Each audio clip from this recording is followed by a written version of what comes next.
السلام عليكم ورحمة الله وبركاته. مساء الخير والورد والفل والياسمين على أحلى متابعين في الدنيا، متابعين ست البيت. ازيكم عاملين ايه؟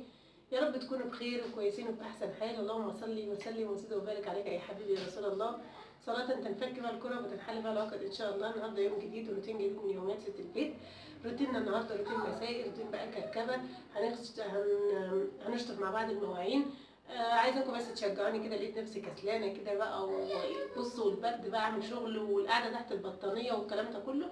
لا بقى اول ما نقوم كده ونسمي الله ونتوكل على الله، كل الشغل ده كله هيخلص ان شاء الله. مش هنكمل 10 دقايق ربع ساعه. وتعالوا تابعوني من الاول كده وشوف هنعمل ايه مع بعض. انا بصراحه لسه لحد دلوقتي كده مش هعرف اعمل ايه، بس انتوا اللي هتشجعوني وهقول لكم هنعمل ايه بعد ما نشطب المطبخ كده ونوضب الدنيا حوالين مننا.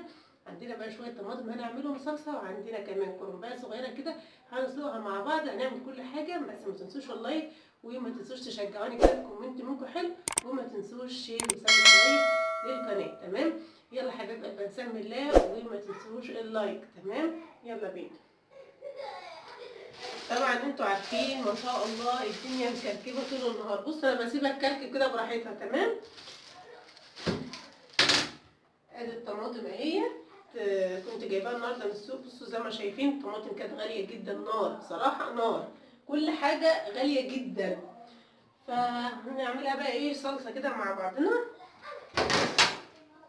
بسم الله. هتقولي لي ايه المواعين دي؟ والله العظيم المواعين دي بتاعت النهارده، عشان في ناس بتقول لي انت بيبقى عندك مواعين كتيره جدا. لا على فكره انا عندي مواعين كتيره على طول. تمام؟ يعني بس اهم حاجه ان انا بشطب المطبخ بالليل وخلاص قبل ما انام. اهم حاجه ان انا بشطب المطبخ قبل ما انام.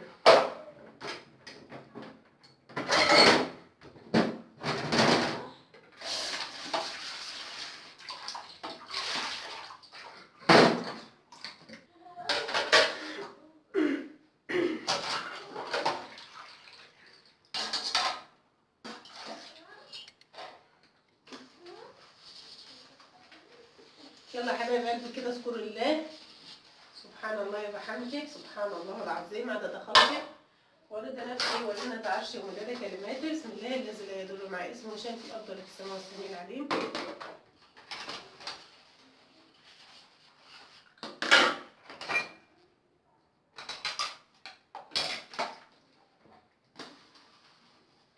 هما اي شويه مواعين اساسا، اقل شويه مواعين بص بيكركبوا لك الدنيا، يعني حاجه معروفه. اقل شويه مواعين بيكركبوا لك الدنيا. بيبنوا الحوض بقى، اللي على الرخامه بتفضلي بقى طول النهار كده تلم اللي واقع من هنا وتلم اللي واقع من هنا، صحن هنا، كوبايه هنا، طبق هنا. بتلاقي الدنيا بص بقى على اخر النهار كده، بتلاقي الدنيا كلها اتكومت حواليك.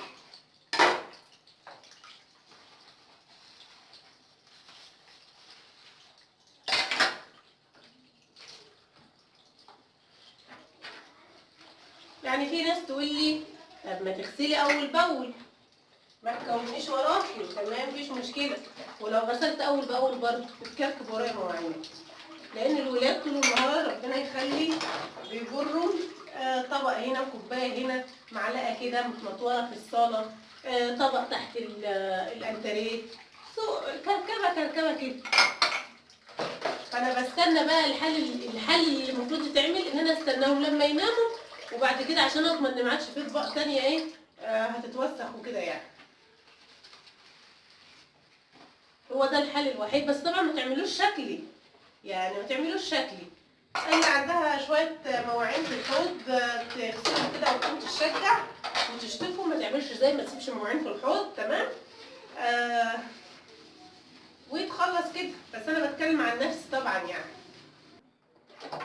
عاملين ايه يا حبايبي كده؟ عاملين ايه في الغلا اللي احنا فيه ده؟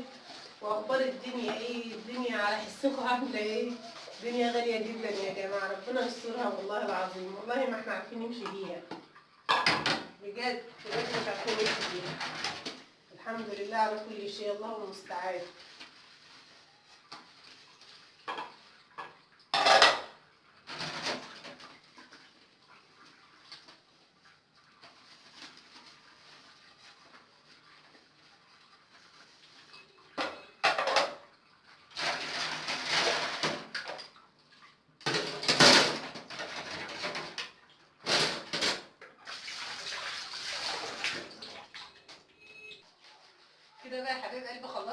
شويه المواعين بقى، كان عندي شويه مواعين بقى محترمين كده على الرخامه وعلى على البوتاجاز. خلصت بقى كله كده مع بعض كده مره واحده. اتشجعت بيكم واتشجعت معاكم وشجعتوني كده بقى عشان الكسل بقى، والواحد بقى يقعد تحت كده البطانيه يكسل يعمل اللي وراه. لا انا خلصت كده بقى واقعد براحتي تمام. وكمان انا مش تعبانه خالص، بالعكس الشغل بيدف كده والشغل تشتغل تلاقي نفسك جبيانه.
بدأت بقى احط بقى انا شويه ميه كده على البوتاجاز على ما اخلص بقى ايه الترويج اللي حوالين مني ده.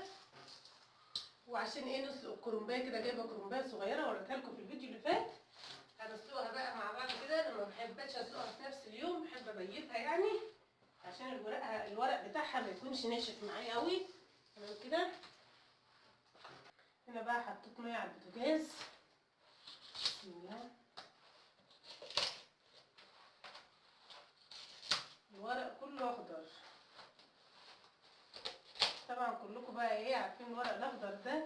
لو حابين بتحشوه بتحشوه، لو حابين بترموه بترموه، انتوا براحتكم يعني. بصوا اهم حاجه ان احنا نعمل ايه، حله محشي كده صغيره على قدنا، مش هنكتر. عايزه تقطعيها بقى ورقه بورقه، عايزه تسلقيها في حالها كده، انتوا براحتكم. تمام، اللي ترتاحي فيه اعمليه كده كده. انتي كده كده هتعملي اللي انتي بتعمليه، بس احنا ايه بنديكي بقى ايه فكره وانتي اعملي بكره. تمام.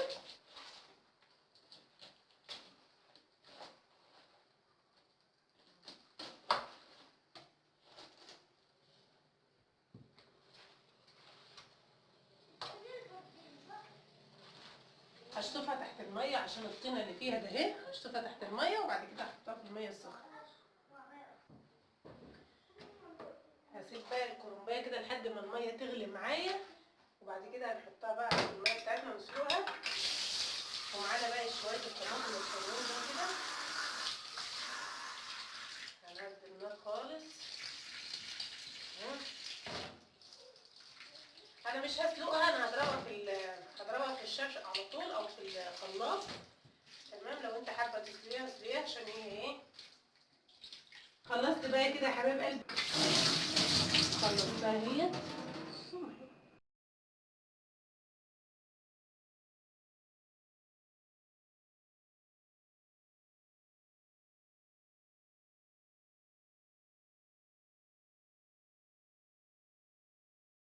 نصفي بقى ايه الطماطم كده. دي عامة طماطم بتاعها هتبقى للمحشي ان شاء الله، فانت حابه تصفيها صفيها، مش حابه تصفيها ده حاجه ترجع لك انت برضه. فهي بالنسبه انها ايه فيها بذر كتير وفيها قشر كتير، الخلاط بتاعي مش بيضرب فيها الطماطم يعني مش بينعمها قوي، فانا ايه بصفيها. تمام. فانت بقى لو عندك الخلاط بتاعك بيضرب الطماطم مش بينعمها قوي ممكن ما تعملهاش. بصوا شوفوا الفكره قد ايه بتاع الطماطم.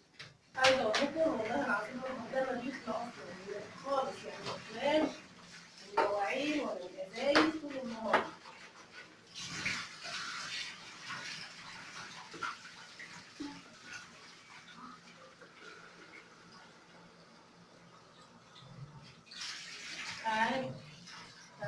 بعدين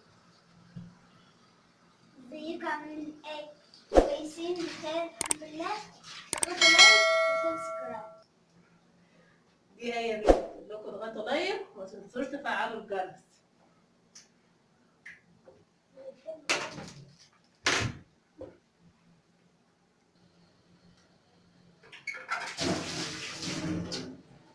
الميه معانا غلت، تعالوا بقى نسلق الكروب. يلا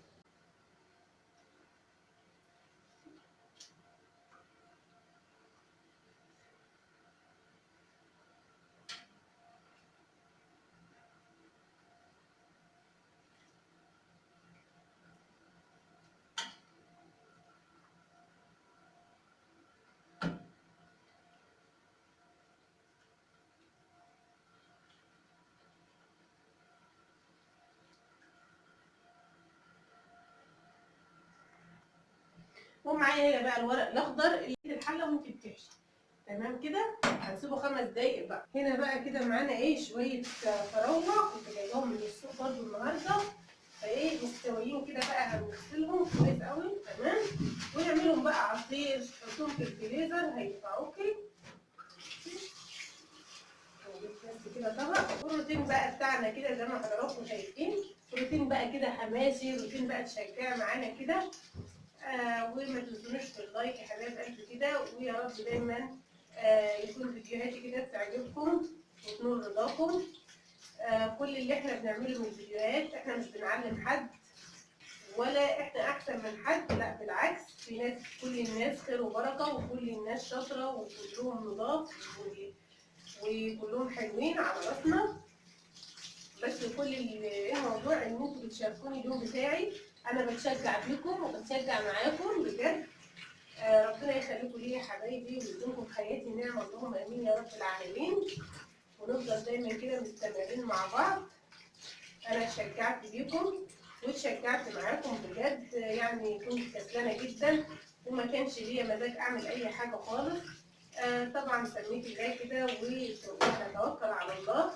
لقيت نفسي بقى كده بقوم واتشجع مع حبايبي، قلت بقى اصور معاكم الروتين السهل والبسيط ده. روتين بقى بالليل كده مسائي بقى اخر روتين السهرة زي ما بيقولوا.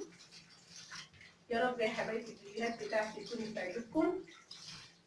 اللهم صل وسلم وبارك على سيدنا محمد.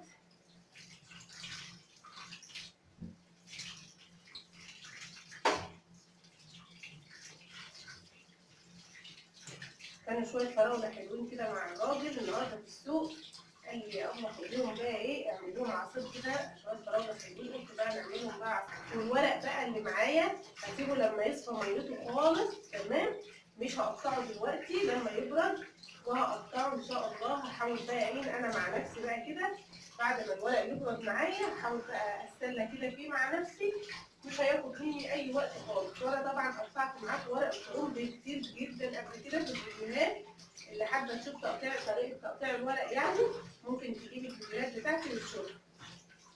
طريقتها سهله جدا مش هتاخد منها اي وقت خالص. تمام، كل بقى ايه بواقي الاكل دي كلها بتطلع بقى عند الطيور. تمام كده.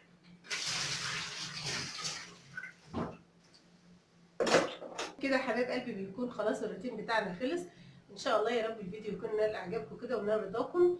كان الفيديو بتاعنا سهل وبسيط وما اخدش مني اي وقت خالص، وبعد كده خلاص خلصت الحمد لله. حبيت بس تشاركوني الروتين بتاع المسائي. اشوفكم على خير في يوم جديد وروتين جديد من يوميات ست البيت، والسلام عليكم ورحمه الله.